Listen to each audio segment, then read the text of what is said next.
welcome to the Holmes Politicast. I am Anon Don, and we have got a show for you. Porn is being promoted at Loutit Library.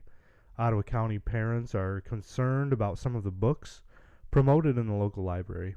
Wood TV8 doesn't seem too concerned with the facts about the books, but I will show you exactly what Loutit is promoting and how they are confusing the issue and defending the pornographic images.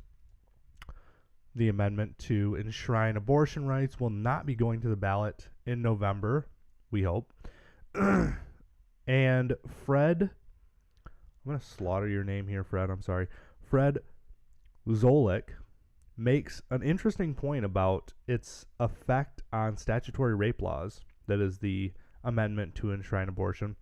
Secretary of State Jocelyn Benson will be going to court over dead voters on the voter registration. And Charlie Leduff reports on the third world power grid in Detroit. I'm Anon Don. This is the Holmes Politicast.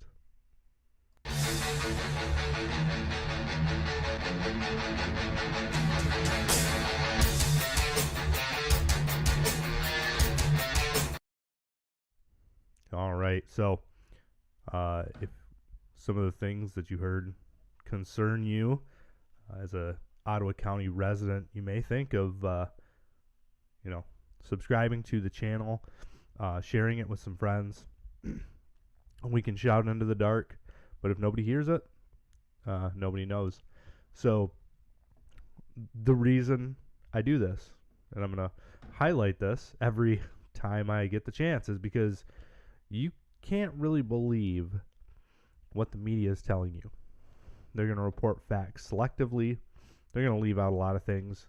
And I'm here to show you what they're leaving out. So we start with a report from Wood TV8. And we're going to see just how badly they botch this story. So the writer is Whitney Burney, reporter in Grand Rapids for Wood TV8. The article goes like this. The Loutit District Library in Grand Haven is hosting a banned book month in September, promoting works that have been challenged or outright banned over the last 100 years.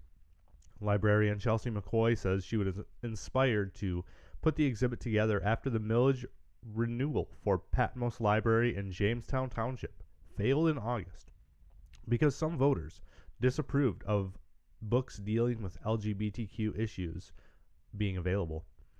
The Patmos Library has since raised several $1,000s via a community-led GoFundMe account, including a $50,000 donation from popular romance author Nora Roberts.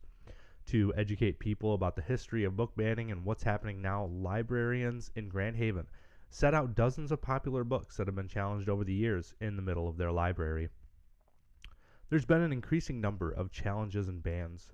We really wanted to make sure there was an educational piece to this. We wanted to make sure people understand why this is happening, why it's important to have the freedom to read. It's a part of our basic free speech, McCoy said. She said the information behind the exhibit came from the American Library Association. The books on the list include some classics like To Kill a Mockingbird, The Scarlet Letter, and The Adventures of Huckleberry Finn.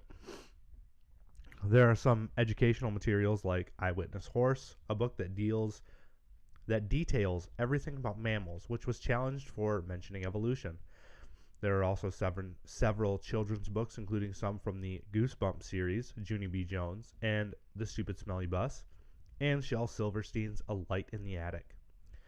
A display in the exhibit explains that most challenges to reading material come from parents. They also sometimes come from religious groups and are very rarely from students themselves. No way. The challenges have been documented for school curriculum, school libraries, and public libraries. In 2021, there were 792 challenges according to data from the ALA's Office for Intellectual Freedom. One of the recent books that's gotten a lot of challenges is called All Boys Aren't Blue, and this is one of the top 10 books that was challenged this previous year. Lawn Boy, this one was also a big one, as well as Out of Darkness, McCoy said, as she showed the books on display. The biggest themes lately have been on issues about race as well as LGBTQ issues. Over the years, sexual content seems to be one of the big ones. Language is also common. So this article goes on for quite a ways. They don't mention what I'm about to show you. They mention Harry Potter being banned. They mention this one, All Boys Aren't Blue, which has its problems of its own that we're not going to get into maybe today. That may be a different day. I've got a different book to show you. So let's take a look at some of these. So the challenges coming are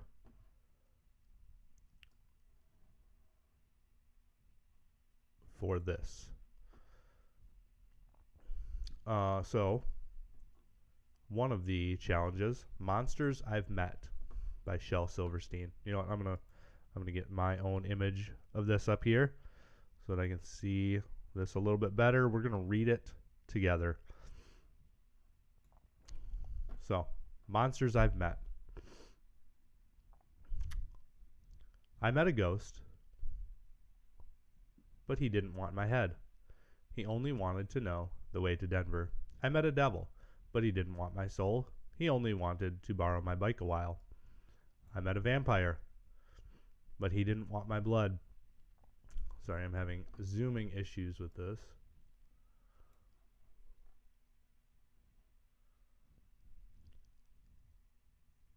He only wanted 2 nickels for a dime. I keep meeting all the right people at all the wrong times. So, Shel Silverstein, obviously that's an awful poem. Should be challenged. No, not really. This is not something that should be on the same level as what I'm about to show you. All right, we're just going to look at one more of the challenges from Shel Silverstein. How not to have to dry the dishes. If you have to dry the dishes, such an awful boring chore. If you have to dry the dishes instead of going to the store. If you have to dry the dishes and you drop one on the floor, maybe they won't let you dry the dishes anymore. So that is put on the same level as a book called Gender Queer. Now, you may have heard of this book. I'm not going to show you everything in this book because this is a family show and I would be... Oh, that is not what I wanted to show you. Sorry about that.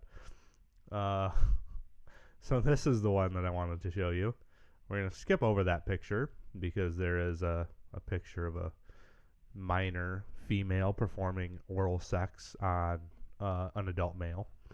So this book, I'm on the ratedbooks.org website. Ratedbooks.org is a good resource for you to look into. It gives details about what books are about. It shows some of the problematic things. So the report for this book says references include pedophilia, sex between an adult female, trans male, and a minor female, trans male, with entries chronicling in explicit detail sexual encounters between males, a minor girl, and an adult female. See images here. So we're going to skip over the first one. Oh, that we probably should have skipped over that one too. That one wasn't the greatest. Okay, this one I might be able to read without getting in too much trouble with parents. Maybe cover your children's ears. One night after I read Sandman for the first time, I decided to ask Morpheus to send me a good dream. I then dreamed about having a massive, painful, they don't say erection, but that's what it is, that lasted all day. Huh. Another time, I dreamed of walking up with a well-groomed beard. Nice. Okay. So, this is the memoirs of a girl. Oh, I shouldn't have showed that one. The memoirs of the girl that wanted to be a boy. This is another picture from the book. She's got a couple books here, both of which include very tame gay sex scenes. I can still recall a specific physical sensation I got from reading these scenes. It felt as if lightning was coming from the pages, electricity flowing directly into my palms. So this is a comic book. It's all drawn out with pictures. You can see that this isn't exactly a light in the attic. This is quite a bit more graphic. This is made for I'm not actually going to say who it's made for, but it seems to be targeted at young teenagers. It talks about gay porn. It talks about lesbian porn. It talks about gay sex.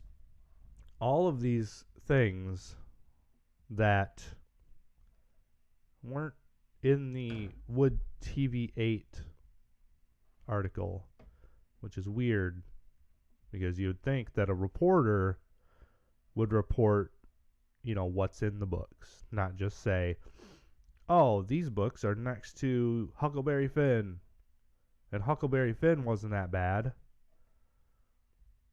See, what we call that is a bait and switch. They give you something that isn't bad, and then they say, oh, this is the same thing. And if you don't look into it, then, well, you become the fool. There are more. There's a picture that I accidentally flashed on the screen of this young girl performing oral sex on a man.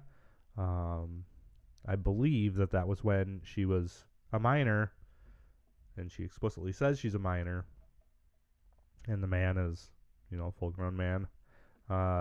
So there's problems, shall we say, with these books. I think parents are right to be concerned that Loutit Library is supporting these things. And Whitney Burney has some questions to answer. Why didn't she say what was in the books? Why didn't she detail what parents are concerned about? Now, there are others. All Boys Aren't Blue is another one about a transgender boy who wants to be a girl. There are mixed in with those, To Kill a Mockingbird, and trying to remember the other ones. There were a lot of books that have been challenged. That I can picture the cover, and I can't think of the name of the book. But regardless, you've seen the kinds of bait and switch that the media is using to defend Loutit District Library. Now, we've already defunded one library, Jamestown Township Library, and I don't think that the citizens of a town should be forced to support that with their tax dollars. So maybe Grand Haven will be going in the same way very, very soon.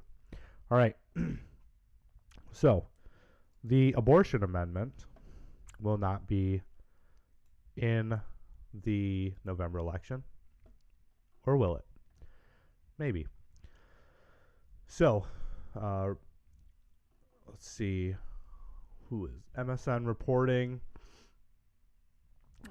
They say the group backing a Michigan ballot issue that would legalize abortion in the state said it will appeal to the Michigan Supreme Court after a state board on Wednesday deadlocked over approving the measure for the November ballot.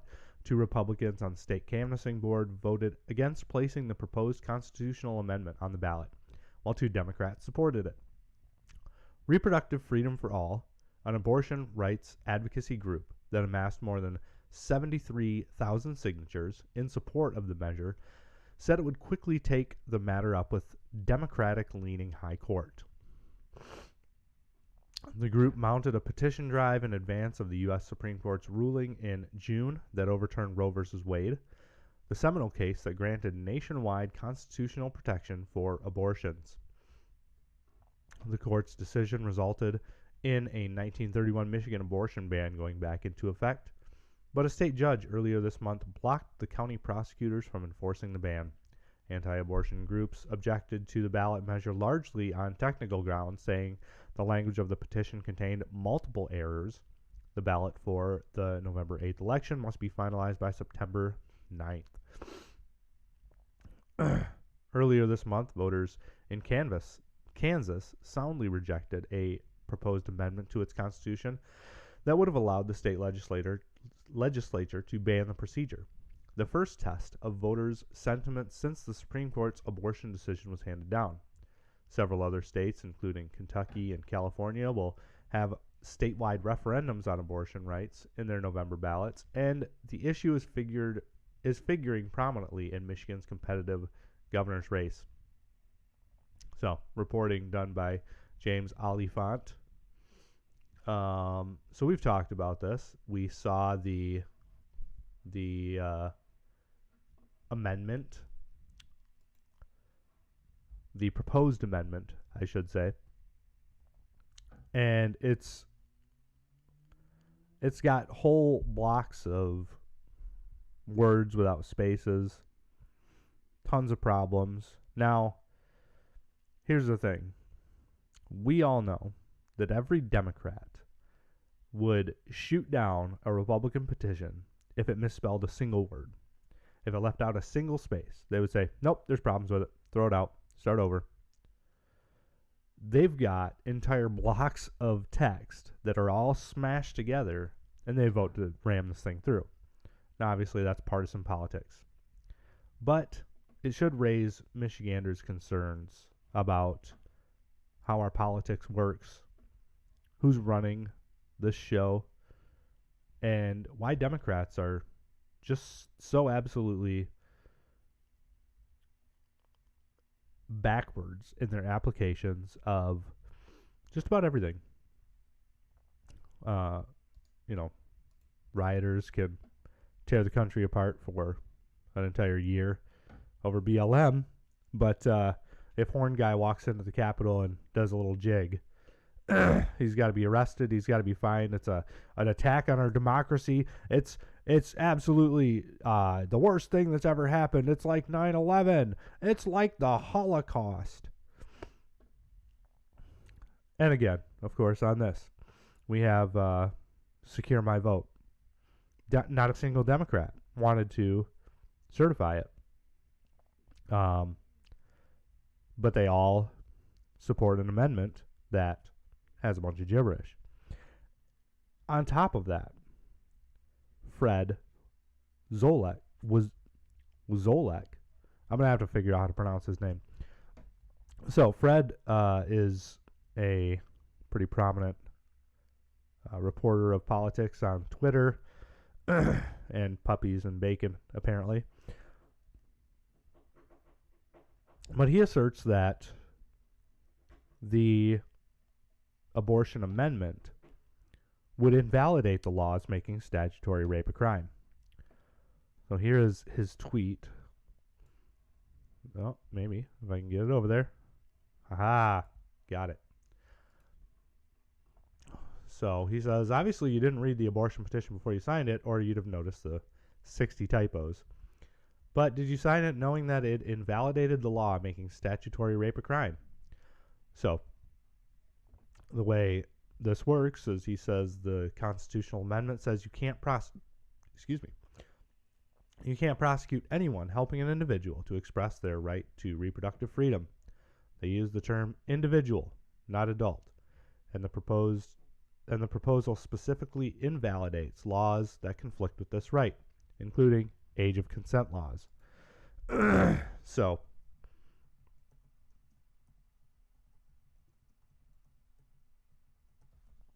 we're going to look at it real quick. And we're going to see if that is, if there's any validity in what he's saying, because you can listen to what people say, but if you just believe and repeat everything that everybody says in a partisan world, then you are doing this wrong, my friend. You're doing it very wrong. Let's see. I'm looking for it. It's hard to get to this actual amendment without the link for it. So, as I'm looking for this, I mean, if this is true, if it does invalidate, Michigan's laws against statutory rape, that would be a problem. You would think that some of the Democrats would have noticed that, but I think in their rabid just run to legalize abortion, they didn't really think about what they were doing. I don't think it was their intent. If it does this, I don't think it was their intent to do it. But if it does it, then that's still an issue. They should probably fix that. Because I don't know very many people that are in favor of overturning statutory rape laws.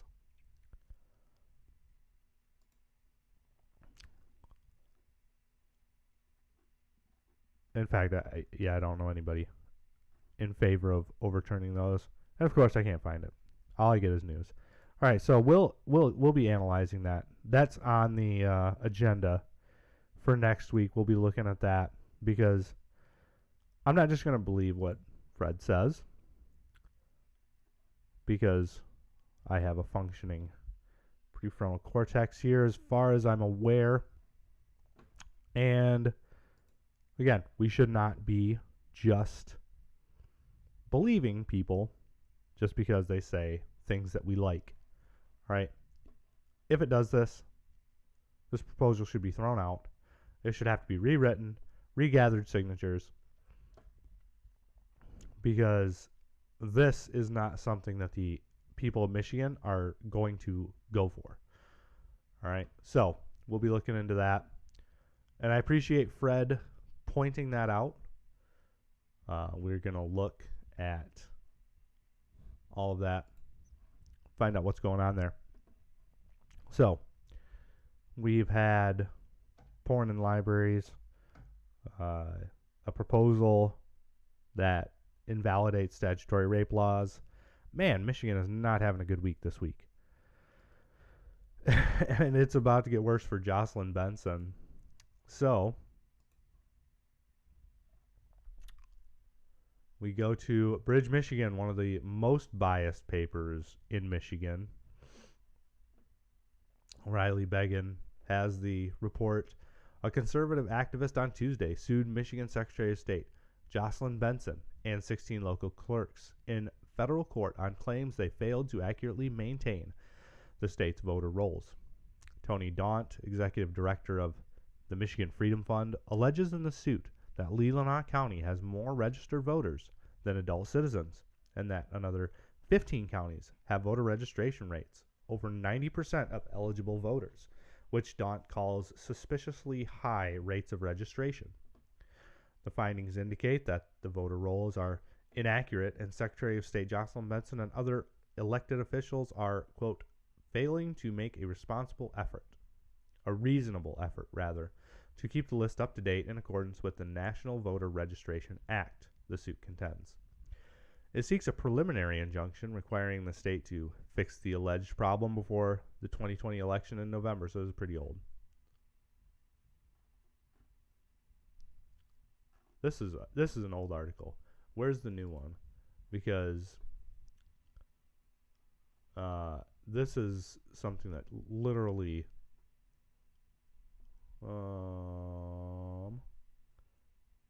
just happened. Yeah, Here it is. So, okay, thank you.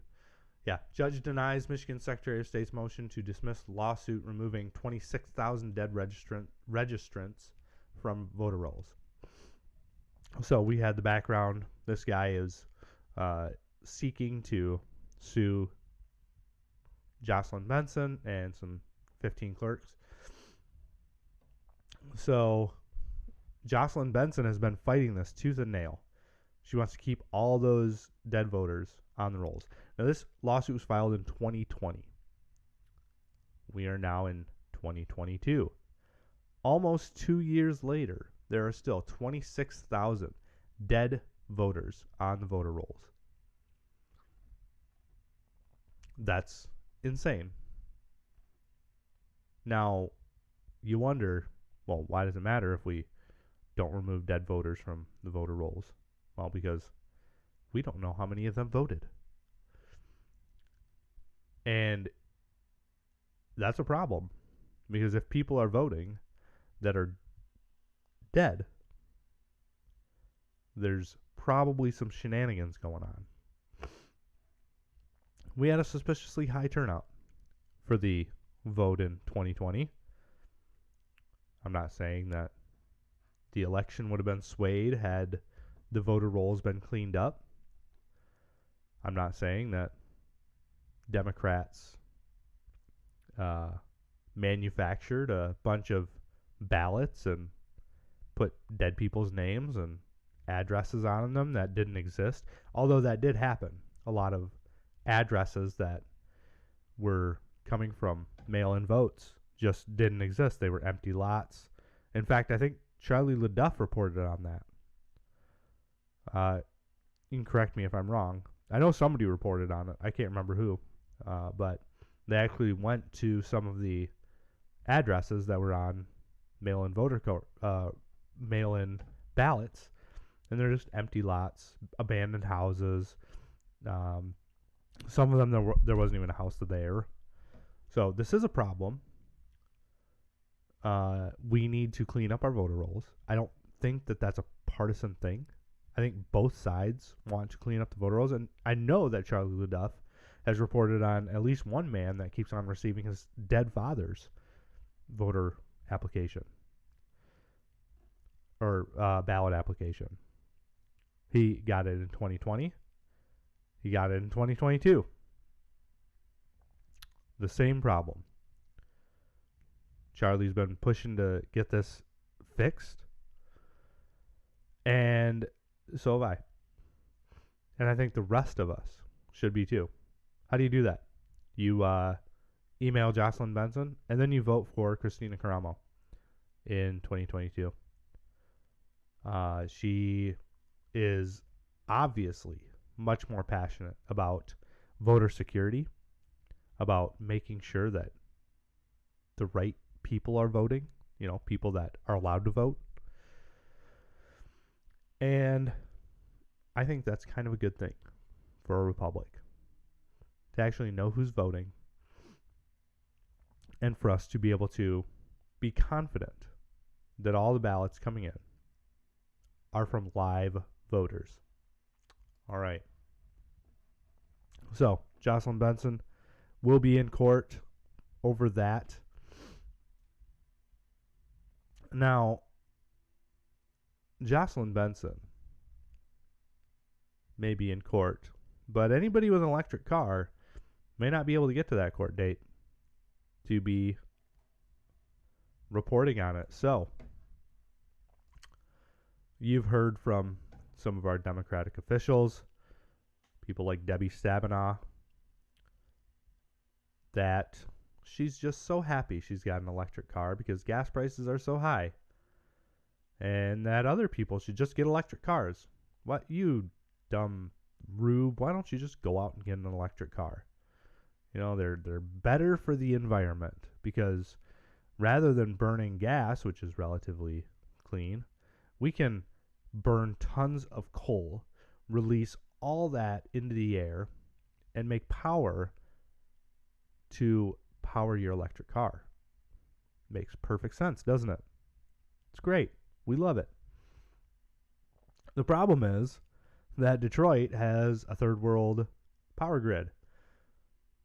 And Charlie Leduff makes that point. He says, sure, I'll get an electric car right after DTE fixes its third world grid. Rained a little bit in Michigan this evening. Power's out again. FYI, utilities here are guaranteed a profit of 10% on their investment, no matter what kind of service they provide. True story.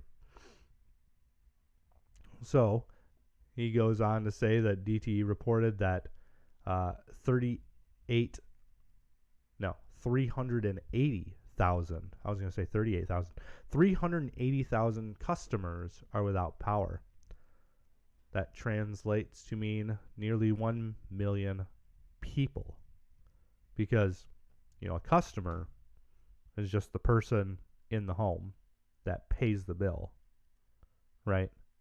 That person generally has other people in the home paying the bill. So, Charlie Leduff is right. We've got 1 million people without power. But our elites, good golly, they are focused on the environment. They're going to keep us from dying from the evil sun monster, and they're going to force you to buy electric so that you can sit at home looking at your nice new electric car in the dark, unable to power it. All right. So, the music today was from Ironic Dramatic, also on Upbeat. Pretty solid beats there this morning. That is all that we have for you today. Remember to like the show, share it with friends. I've got a Substack. Go read the Substack. You can find it. Let's see if I can pull up my Substack real quick. I will be reporting on a lot of this coming up semester. Will be what are your teachers learning? Because it seems that we've got kind of a problem in the public schools. At least a lot of parents are concerned about what's going on. So I've got a short article up here. Many Americans have been astounded at the things their public school teachers are teaching. Why do teachers feel they need to teach things like LGBTQ acceptance and the tenets of critical race theory? Oh, I misspelled that.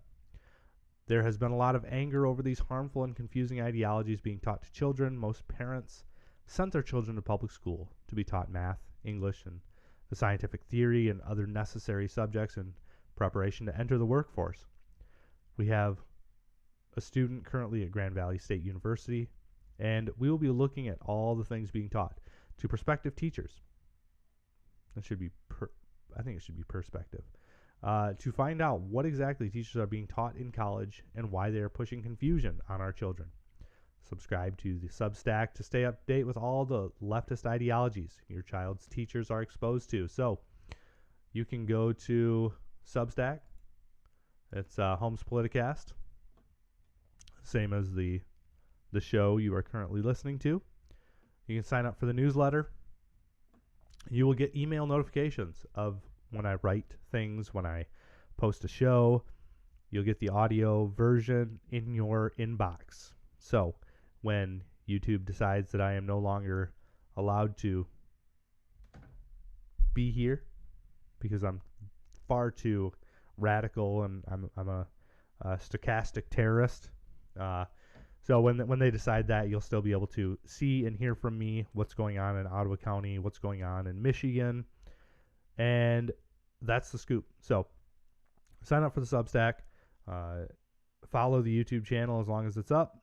I can only stream now to YouTube and Twitter because Restream has changed their policy. I'm now not allowed to have 4 streams, so Facebook is out and Twitch is out because, well, nobody's really on Twitch. I just use that for convenience. They're easy to download my show from, turn it into audio format. And Facebook because, well, I don't really like Facebook all that much. They do some shady stuff. I don't like Twitter that much either. They do a lot of shady stuff too. But remember, you can't depend on these big tech companies to actually be getting you the information that you want to see. I don't know if all right, so I'm gonna go on a tangent here. It's not a very long tangent, I promise. So, Joe Rogan had on, what is that little skinny guy's name from Facebook? It's not Jack Dorsey, that's Twitter. Anyway, he had the Facebook CEO on, and he was like, yeah, the FBI told us to quash the Hunter Biden story. What? The FBI told you to quash a story that would have changed the outcome of an election? Huh? So, can't trust these big tech companies. Make sure you're subscribed. Make sure you're getting in your inbox my dulcet tones, my melodious voice. You want that going directly into your ear hole from your inbox. All right, that's all I have for you today. Keep staying up to date with everything going on. Make sure you get out to Loutit Library and check out all that pornographic material. I'm Anon Don, and this is the Holmes Politicast.